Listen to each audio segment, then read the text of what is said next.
السلام علیکم ورحمۃ اللہ وبرکاتہ۔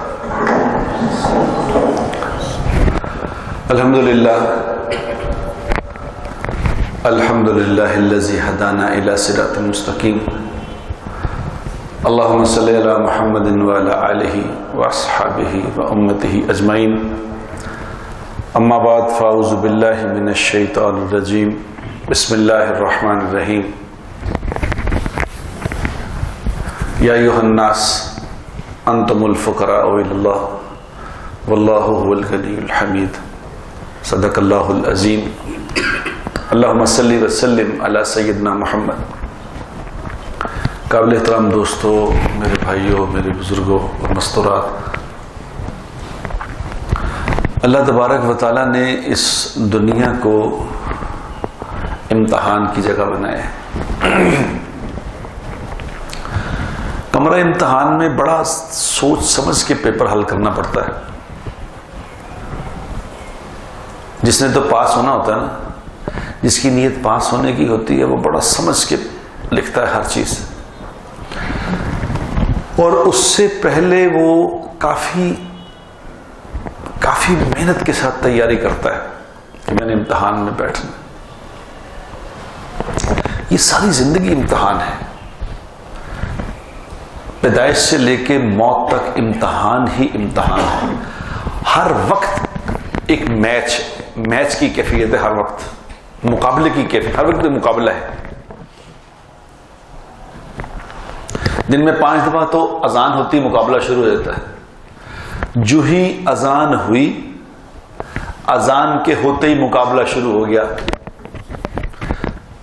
اب کون ہے جو مسجد کی طرف جائے گا، کون ہے جو مسجد سے منہ موڑ لے گا، کون ہے جو اللہ کے سامنے کھڑا ہو جائے گا، کون ہے جو منہ پھیر کے چلا جائے گا۔ مقابلہ شروع ہے۔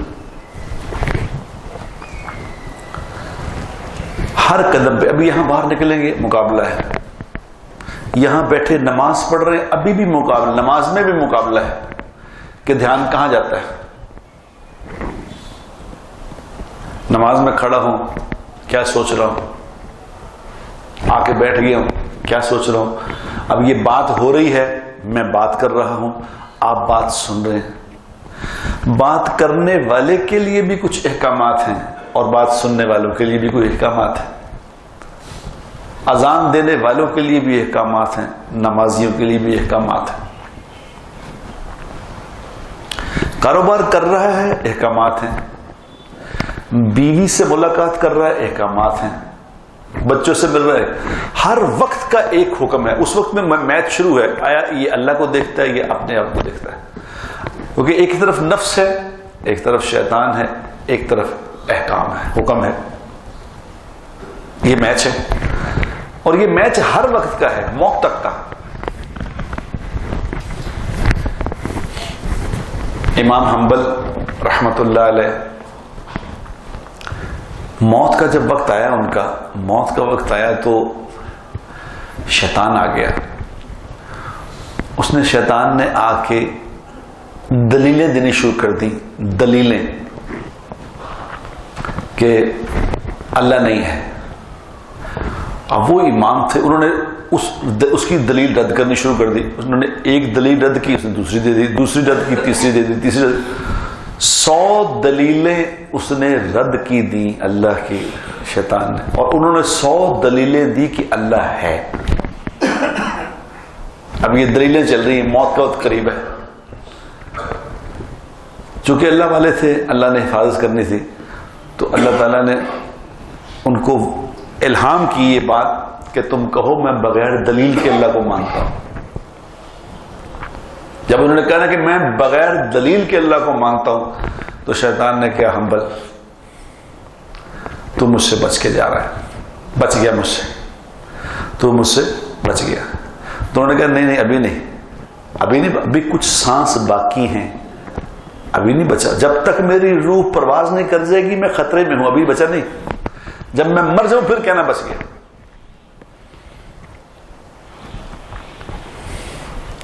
ہر وقت کا امتحان ہے۔ لیکن میرے دوستو، جس کے سامنے کوئی منزل ہوتی ہے نا، جس کے سامنے منزل ہوگی، وہ سوچے گا اس پہ کہ کیا میں کروں کیا نہ کروں۔ یہ کروں کہ یہ نہ کروں، یہ بولوں کہ یہ نہ بولوں. وہ جس کے سامنے منزل نہیں وہ کہتا وہ خیر صلی اللہ ہے، کوئی ایسی گل نہیں. قیامت والے دن جو سب سے زیادہ جس بات پہ آدمی کو افسوس اور غصہ آئے گا نا، اپنے اوپر غصہ آئے گا جب میدان لگا ہوا دیکھے گا. جب میدان لگا ہوا دیکھے گا، ایک طرف جہنم ہے ایک طرف جنت ہے، لوگ اپنے اپنی غلطیوں سے جہنم میں جا رہے ہیں، اور اس کے سامنے بھی جب پرچہ آ جائے گا، پرچہ اس کے دائیں ہاتھ میں اگر نہ ملا اور بائیں ہاتھ میں مل گیا، کیونکہ دائیں ہاتھ والا پرچہ تو ایسے جس کے اس کو دیا جائے گا تو وہ یوں پکڑ لے گا. بائیں ہاتھ والا جب پرچہ بائیں ہاتھ پہ آئے گا تو یہ ہاتھ پیچھے کر لے گا کہ میں نے نہیں لینا، کیونکہ بائیں ہاتھ کا اس کو پتہ کیا ہونے لگا. بات چھپی تو ہوگی نا، سامنے سامنے کا کچھ ہوگا.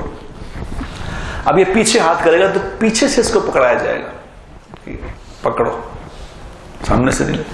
اب جب پرچہ اس کے بائیں ہاتھ میں آ جائے گا، اس کو یقین ہو جائے گا میں تو گیا. ابھی تو ہم ایسے کامیڈی ٹائپ سمجھ رہے ہیں، کوئی ایسی بات نہیں. ایک آدمی کو میں نے کہا یار اگر نماز نہیں پڑھو گے تو نقصان ہو جائے گا. تو وہ کہتا ہے پہلے میں نے پتا بڑے لتر پہنے ہیں،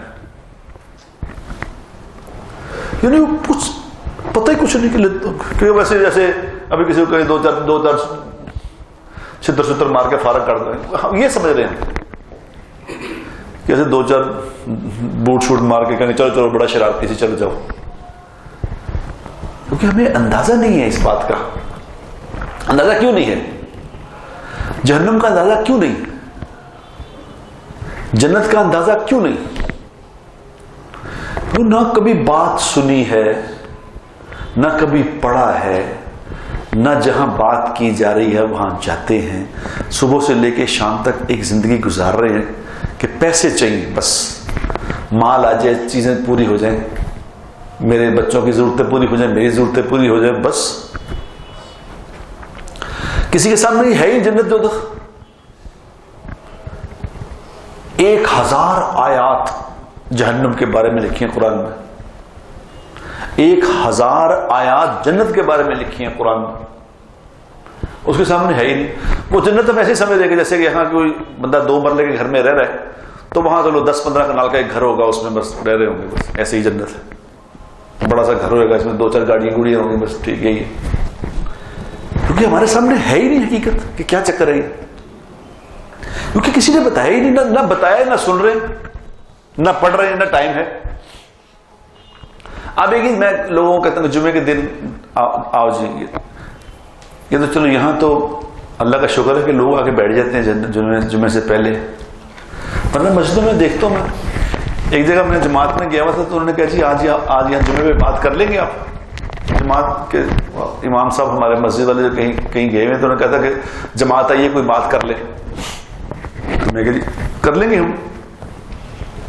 آپ یقین کرو بات کرنے کے لیے جب بیٹھا کتنی دیر بات کرنی تھی، انہوں نے کہا جی 20 منٹ بات کرنی ہے. 20 منٹ بات ہونی تھی صرف.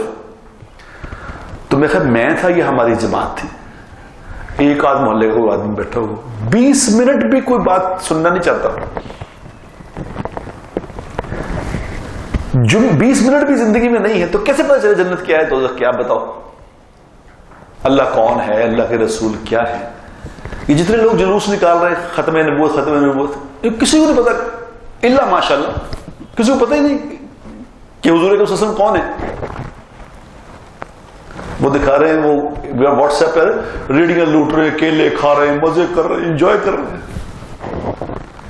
وہ ختم نبوت کا جلوس نکالا تو انجوائے کر رہے ہیں.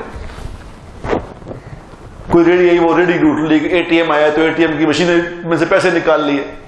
یہ ختم نبوت والے ہیں، کیونکہ ان کو اندازہ ہی نہیں کیا ہو رہا ہے، کسی کو پتہ کچھ نہیں. اللہ کے نبی کون ہے؟ اللہ کے نبی کو ماننے والا کسی کو تکلیف دے سکتا ہے؟ یہ بھی ہو سکتا ہے. یہ حضور کا امتی ہے، لوگوں کو تکلیف دے گا، یہ پاسبل ہے؟ اوف اللہ، بڑی دور چلے جاتا ہے. ہم بڑی دور چلے گئے کیونکہ سامنے بات ہی کچھ نہیں. لوگ حضور کے نام پہ جی اب ہم عاشق رسول ہیں، جی ٹھیک ہے جناب. نماز کہ جی نماز تو نہیں پڑھتے. کمال ہو گئی. یعنی حضور کا ماننے والا بے نمازی ہے. یہ بھی پاسبل ہے, یہ بھی ہو سکتا ہے. کوئی بات نہیں, کہتے ہیں جان قربان ہے جناب, آقا تے جان قربان ہے, اور نماز کا نماز نہیں.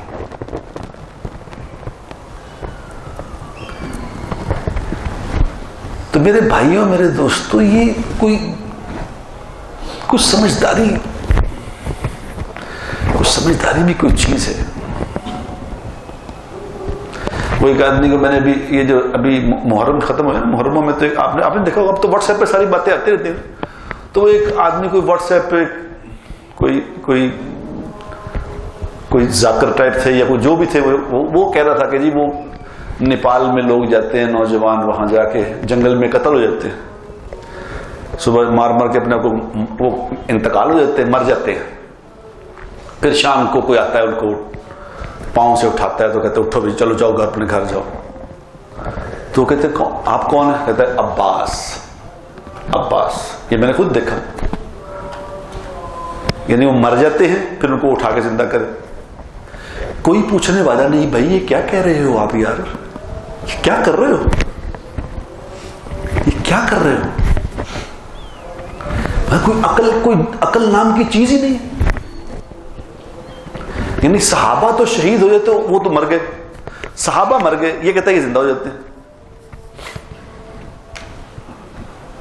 یعنی عقل کا استعمال ہے ہی نہیں بالکل بیچ میں.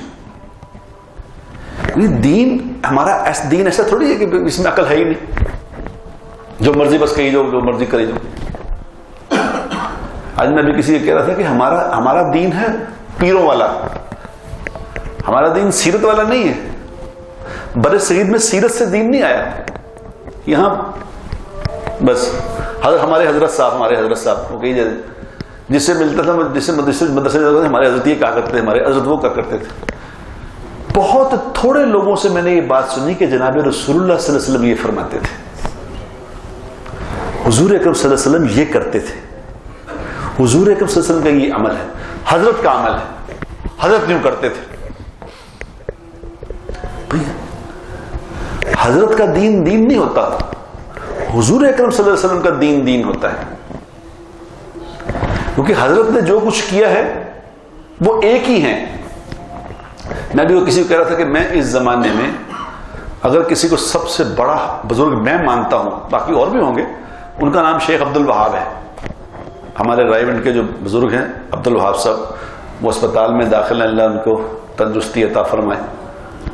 98 سال کے ہیں وہ, جنہوں نے اپنی ساری زندگی دین پہ لگائی ہے, ساری زندگی اللہ کی طرف بلایا لوگوں کو, اور کوئی کام نہیں کیا, کوئی کام کیا ہی نہیں, اور نہ شادی کی, نہ کوئی کاروبار کیا, نہ کوئی اور کچھ نہیں کیا سوائے اس کے کہ آج ان کو میرا خیال 80 سال ہو گئے. 80 سال سے وہ ایک کام کر رہے ہیں کہ لوگوں کو کہہ رہے ہیں کہ اللہ کو مان لو, اللہ کی مان لو, اور نبی کے طریقے میں کامیابی ہے.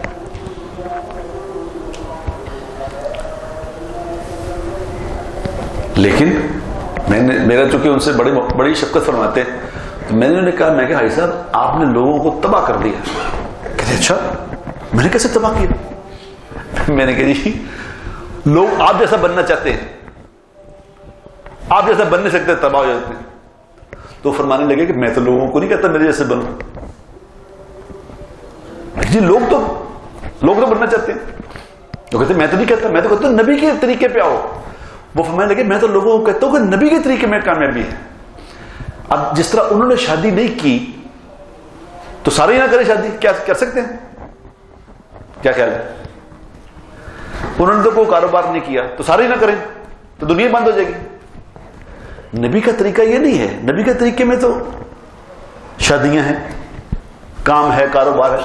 لیکن اس طرح شیخ عبد الوہاب جیسے لوگ جو ہیں اللہ چن لیتے ہیں. کچھ ہوتے ہیں معاشرے میں, لیکن یہ قابل تقلید نہیں ہوتے. ان جیسے کوئی اور نہیں بن سکتا. یہ چنے ہوئے لوگ ہیں, ان کو اللہ نے چن لیا, کوئی لاکھوں کروڑوں میں سے ایک چن لیا. اب کو میں نے ایسا بننا تو ایسے نہیں بن سکتے. ہمیں کیسا بننا ہے؟ ہمیں جناب رسول اللہ صلی اللہ علیہ وسلم جیسے انہوں نے کیا ویسے کرنا ہے.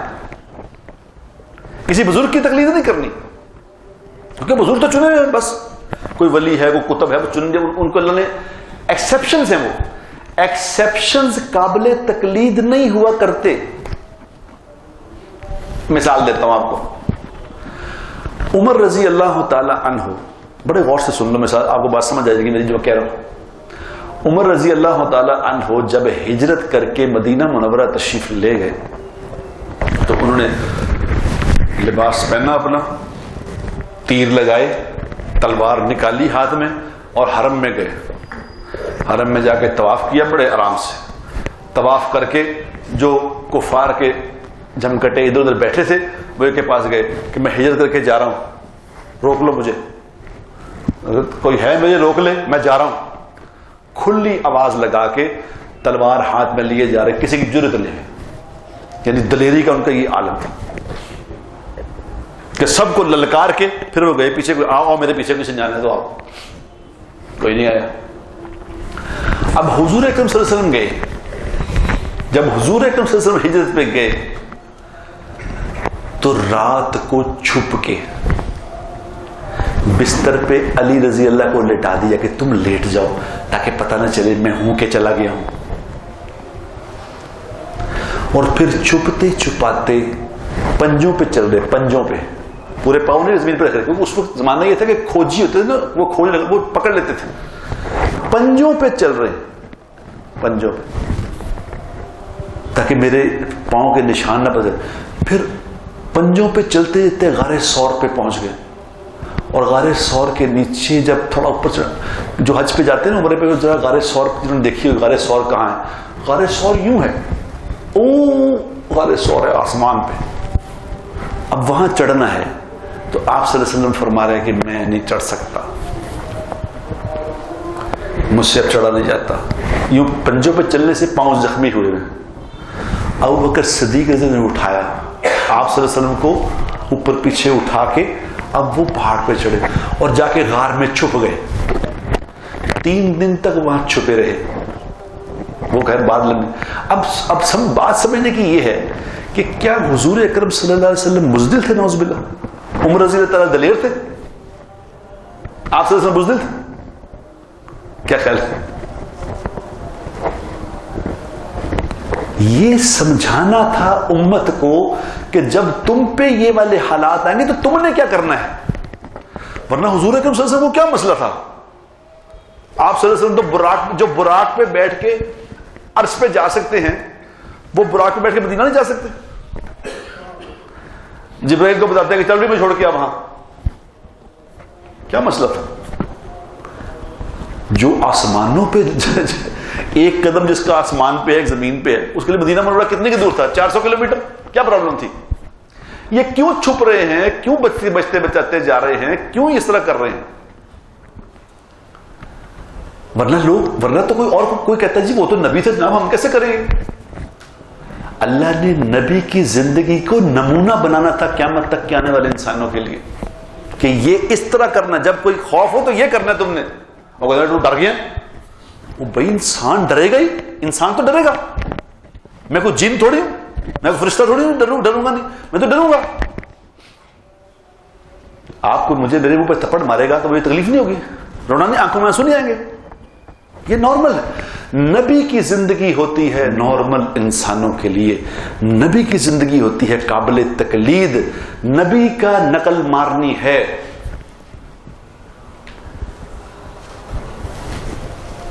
بزرگوں کی نہیں مارنی نقل، نبی کی مارنی ہے. نبی کی نقل مارو. ایک بزرگ ساری رات نماز پڑھتے ہیں، تو بزرگ ہیں پڑھ رہے ہیں. اب کہ جی میں نے بھی پڑھنی ہے، میرے لیے وہ نہیں ہے، میرے لیے نبی ہے. حضور اکرم صلی اللہ علیہ وسلم کے پاس ایک آدمی آیا، انہوں نے کہا کہ جی میں ساری رات نفل پڑھتا ہوں، سارا دن روزہ رکھتا ہوں. تو آپ صلی اللہ علیہ وسلم کو کیا چاہیے تھا؟ آپ صلی اللہ علیہ وسلم کہتے ہیں شاباش، ویری گڈ، بہت اچھے. تو آپ صلی اللہ علیہ وسلم نے کیا کہا؟ آپ صلی اللہ علیہ وسلم نے اس سے فرمایا کہ تم مجھ سے زیادہ نیک ہو، تم مجھ سے زیادہ نیک ہو. انہوں نے کہا میرے ماں باپ آپ پہ قربان ہیں، آپ سے زیادہ نیک. تو آپ نے فرمایا میں سوتا بھی ہوں جاگتا بھی ہوں، سویا بھی کرو جاگا بھی کرو، میں روزہ رکھتا بھی ہوں، میں افطار بھی کرتا ہوں، کبھی رکھو کبھی نہ رکھو. تو اس نے کہا جی بالکل آئندہ ایسے کرو. حضور کی زندگی ہے. کیا بات ہے, کیا بات ہے. ہمارے ہاں لوگ دین سے دور جو ہوئے ہیں نا وہ اسی بات پہ ہوئے ہیں کیونکہ سامنے نبی کی زندگی نہیں. مجھے کل ابھی ہمارا اجتماع ہو رہا تھا تو یہاں میں اور طارق جمیل صاحب کمرے میں بیٹھے تھے تو مجھے کہنے لگے کہ 1984 میں 1984 میں نظام الدین مرکز انڈیا میں نا ایک عمل ہوا کرتا تھا. ایک عمل ہوتا تھا کیا کہ مغرب کے بعد روزانہ یاسین شریف کا ختم ہوتا تھا. سارے بیٹھ کے یاسین پڑھتے تھے, سورہ یاسین پڑھتے تھے, پھر اس کے بعد دعا ہوتی تھی. روزانہ یہ ہوتا تھا دعا, پوری امت کے لیے دعا ہوتی تھی.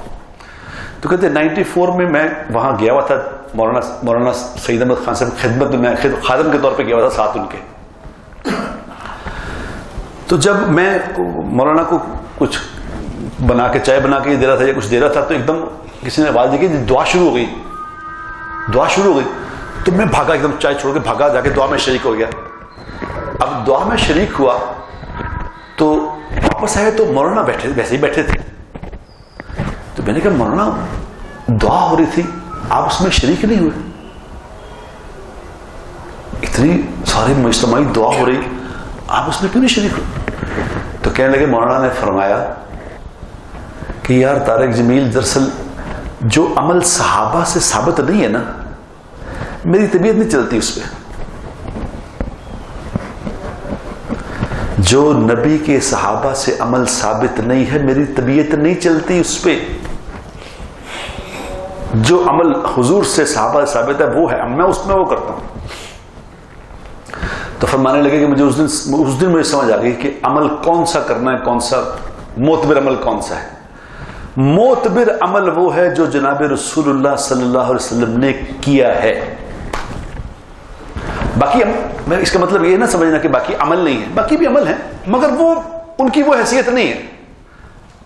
کیونکہ حضور اکرم صلی اللہ علیہ وسلم اللہ نے کہا ہے کہ لقد کان لکم فی رسول اللہ اسوۃ حسنہ, یہ میرا نبی ہے جس کی زندگی ہے تمہارے لیے نمونہ.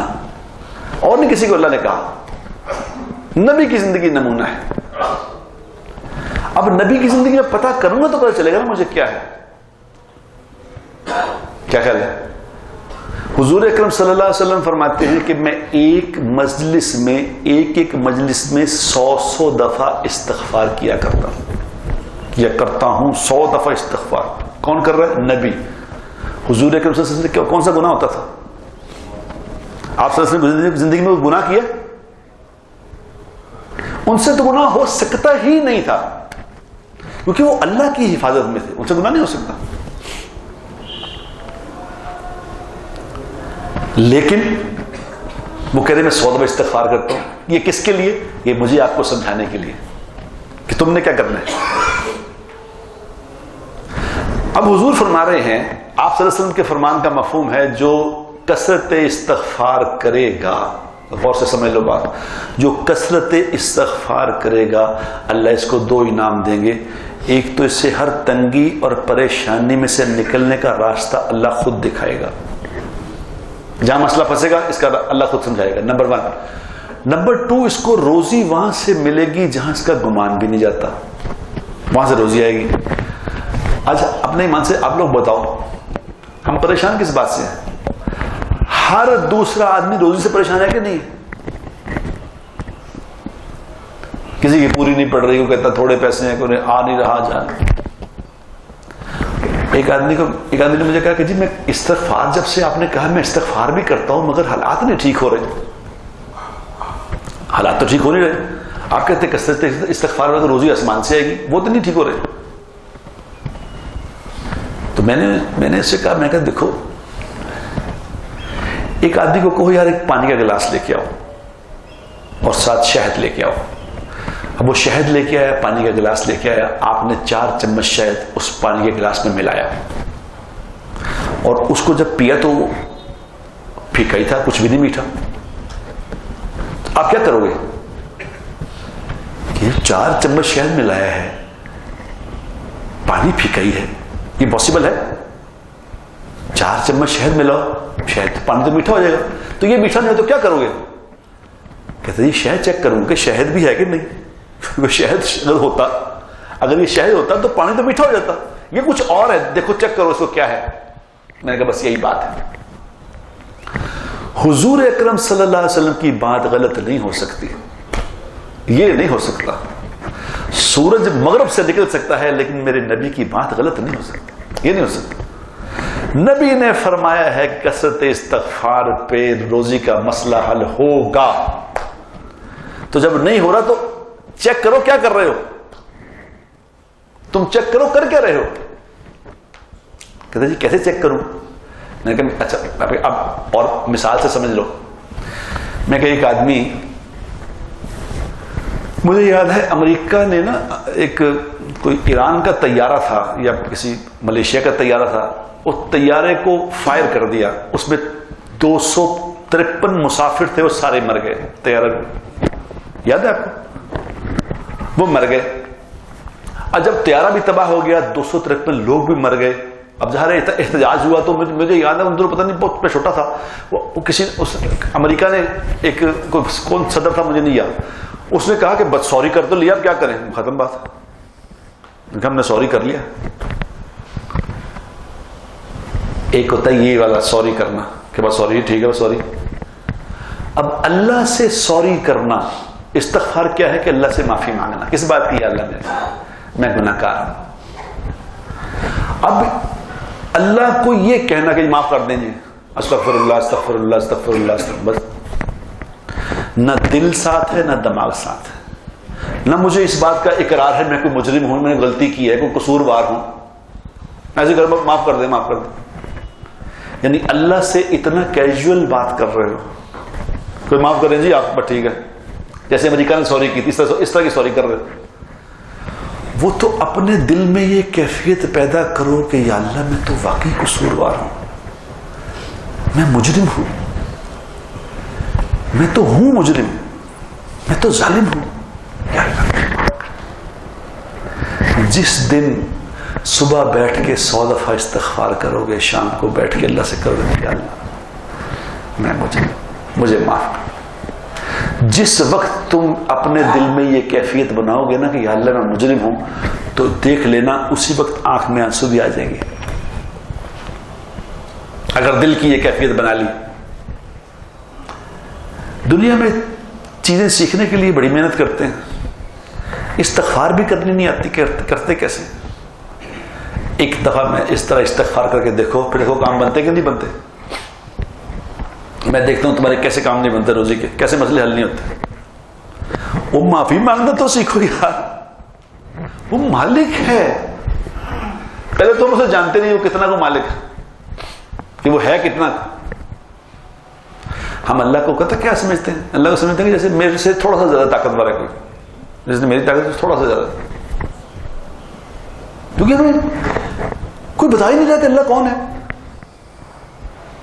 وما قدر اللہ حق قدرہ والارض جميعا قبضته يوم القیامة والسماوات مطویات بیمینہ سبحانہ وتعالی عما یشرکون. اللہ اپنا تعارف خود کرا رہے ہیں, مجھے لگتا ہے مجھے کرا رہے ہیں کہ جو اللہ کو جانتے ہی نہیں. اللہ کہے تمہیں پتا بھی ہے میں کون ہوں, تمہیں پتا ہے میں کون ہوں, تم نے تو میری قدر ہی نہیں کی, تم مجھے جانتے ہی نہیں. میں وہ ہوں والسماوات مطویات بیمینہ, کہ جس کی داہنی کلائی پہ 7 زمینیں لپٹی ہوئی ہوں گی, جس کی مٹھی میں 7 آسمان ہوں گے. اب بتاؤ 7 آسمان مٹھی میں ہوں گے, اللہ کیا مٹھی ہے اللہ کی, کلائی کیا اس پہ زمینیں لپٹی ہوئی ہوں گی.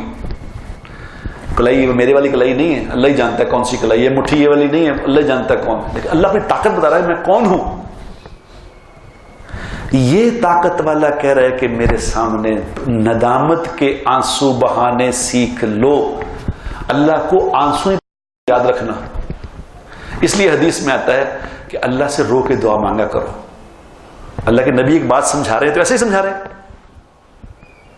اللہ کے نبی کہہ رہے ہیں اللہ سے رو کے دعا مانگو, اور اگر رونا نہ آئے تو رونے والی شکل ہی بنا لو. یعنی اللہ کو رونا ہی پسند ہے. نہیں آ رہا کوئی بات نہیں, شکل شکل بنا لو، اللہ اس پہ بھی فیصلہ کر دے گا، لیکن وہ کیفیت تو بناؤ. یہ والی استغفار جن کرنے سیکھ لو گے نا، یا اللہ میں قصوروار، یا اللہ میں نے، اب وہ ساری غلطیاں جو کرتے ہو وہ دل میں لاؤ سامنے، وہ رکھ کے کہو یا اللہ معاف کر دے، استغفر اللہ، یا اللہ میں ان غلطیوں سے معافی مانگتا ہوں، یا اللہ مجھے معاف کر. پھر رونا بھی آ جائے گا، پھر اس کے ثمرات بھی دیکھ لو گے، پھر اس عمل کا ثمرہ بھی دیکھ لو گے کس طرح ہوتا ہے، پھر سمجھ آئے گی کہ اس کا نتیجہ کیا نکلتا ہے. ہمارے سامنے نتیجہ اس لیے نہیں ہے کہ ہمارے سامنے جسم ہی جسم ہے، روح تو ہے ہی نہیں. کسی عمل کی روح ہمارے سامنے نہیں ہے میرے بھائیوں، تب تو اثر نہیں ہوتا. وہ کہتے ہیں صلاۃ الحاجت پڑھی تھی، یہ کام تو ہوتا ہی نہیں. صلاۃ الحاجت تو پڑھی ہے، کام نہیں ہوتا. میرے دوستو، 2 رکعت نماز کام نہ کرے، یہ نہیں ہو سکتا، یہ نہیں پاسبل. اور نماز پڑھنی سیکھو صحیح، پڑھنی کیسے؟ استغفار سے روزی کا مسئلہ حل نہ ہو، یہ نہیں ہو سکتا بھائیو، یہ نہیں ہو سکتا. تم نے سیکھی نہیں استغفار، اس کو سیکھ لو تو پھر مسئلے حل ہوتے دیکھنا کیسے ہوتے ہیں. یار وہ صحابی بھی تو انسان ہی تھے نا. یہ ایک صحابی جا رہے ہیں، ٹائم ہو گیا. ایک صحابی، حضور نے 300-400 بندے بھیجے، 300-400 بندے کہیں گئے، سب کو ساتھ ساتھ توشہ دیا، سب کو ساتھ ساتھ دیا کہ یہ آپ کا کھانا ہے، یہ آپ کا کھانا ہے. ایک کو نہیں دیا. اللہ نے حضور کو بھلا دیا. حضور بھولتے نہیں، اللہ نے بھلایا ہمیں سمجھانے کے لیے. ایک کو نہیں دیا. اب اس نے بھی کہا کہ جی میں انت دو، وہ ہماری طرح تھوڑے تھے کہ لے آؤ جی ادھر، نا بس نہیں دیا. اب وہ ساتھ ساتھ جا رہے ہیں، وہ سفر میں ساتھ جا رہے ہیں اور اللہ سے کہہ رہے ہیں یا اللہ تیرے نبی نے دیا نہیں، میں نے مانگا نہیں، تیرے نبی نے دیا نہیں، میں نے مانگا نہیں. اب تو ہی میرا توشہ ہے، تو ہی میرا کھانا ہے، میں تیرے ہی نام لوں گا، اسی سے میرا تو پیٹ بھرنا. ابھی یہ وہ کہتا ہوا جا رہا ہے، ادھر آسمان پہ ہلچل مچ گئی. اس کی زمین سے پکار آسمانوں پہ پہنچ گئی. اللہ نے جبرائیل کو بھیجا کہ جاؤ میرے نبی کو جا کے کہو یہ کیا کر رہا ہے، یہ عرش ہل رہا ہے اس کی پکار سے. جبرائیل کہے کہ یا رسول اللہ یہ آپ نے کیا کیا، اس کو آپ نے توشہ نہیں دیا، اس نے تو عرش ہلا دیا اوپر، اللہ کا عرش کانپ رہا ہے. تو حضور نے پیچھے کا توشہ اس کے پیچھے بھگایا، بندہ بھگایا. وہ کہا جاؤ سننا کہ کیا کہتا ہے وہ، جب یہ لے لے کیا کہتا ہے. جو پیچھے بھاگا، جا کے کہا، جب اس کو دیا تو اس نے لینے کے بعد کہا کہ یا اللہ سبحان اللہ، کیا تیری ذات ہے جو 7ویں آسمان پہ مجھے نہیں بھولا. یا اللہ مجھے بھی توفیق دے کہ میں بھی موت تک تجھے کبھی نہ بھولوں. جب حضور کے پاس آدمی آیا تو آپ نے پوچھا کیا کہا تھا، کہہ رہا جی یہ اس نے کہا کہ اوہ میرے مالک تو 7ویں آسمان پہ مجھے نہیں بھولا تو مجھے بھی توفیق دے میں بھی تجھے نہ بھولوں. یہ جملہ ہم تک پہنچانے کے لیے اللہ نے ساری یہ گیم چلائی کہ دیکھو تم نے کیا کرنا ہے. اللہ کو بھول کے اپنے کام کرنا چاہتے ہو میرے دوستو، یہ کیسے ہوں گے ہمارے. آج اس بات کی نیت کرو کہ ہم نے انشاءاللہ اپنے اللہ کو ایسا راضی کرنا ہے جیسا کہ اس کو راضی کرنے کا حق ہے.